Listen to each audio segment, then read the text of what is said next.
Now I'd like to go over what you can do with the main area. So Photopea allows you to open multiple documents or JPEG images, such as the ones you see here.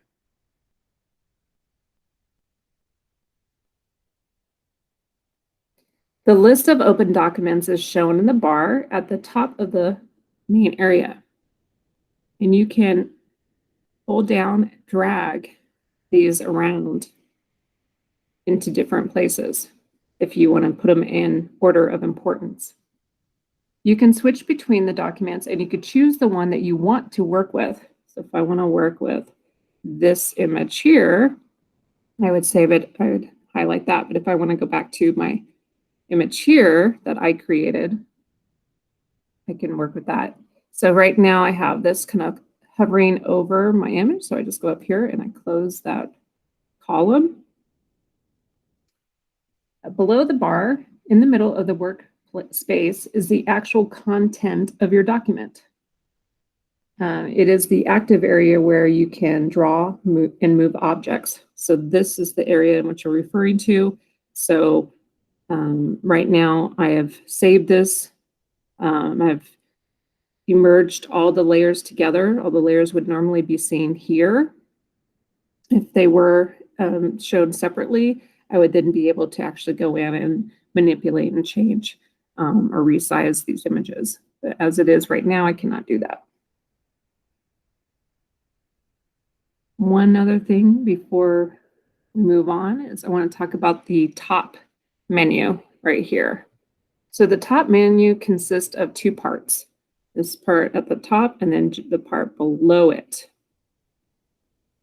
So the part at the top here with the words File, Edit, Image, Layer, Select, Filter, View, and Window, these are always going to remain the same.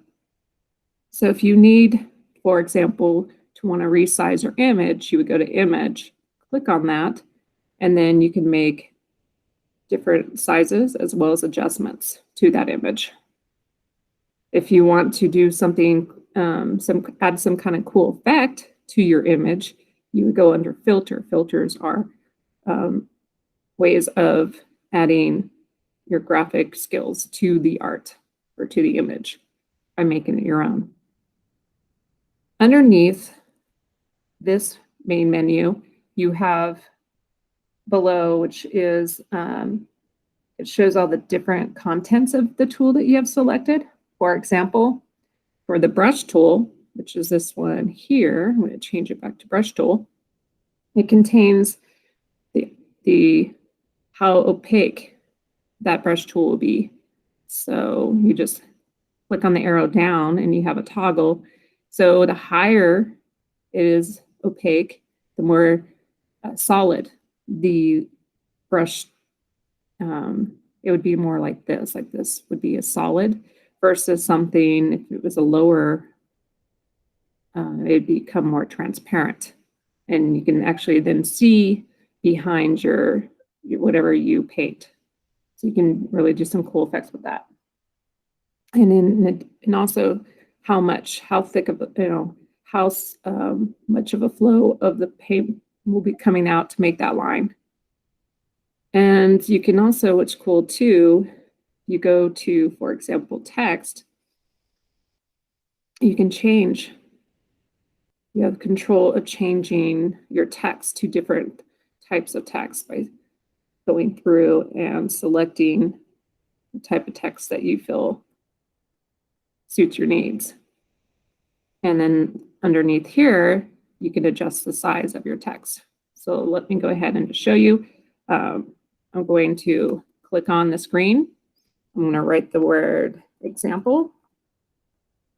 Notice that it came out white, so you want to switch the color to a default color.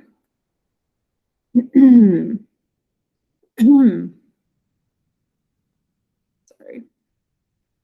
Okay, let's try that again. Switch it first. And then now when you type in, you'll see what I mean. Okay. And so I'm going to make that larger, right? So we can play around, highlight it first. going back over it by clicking on your mouse, the left. And now you can adjust the size.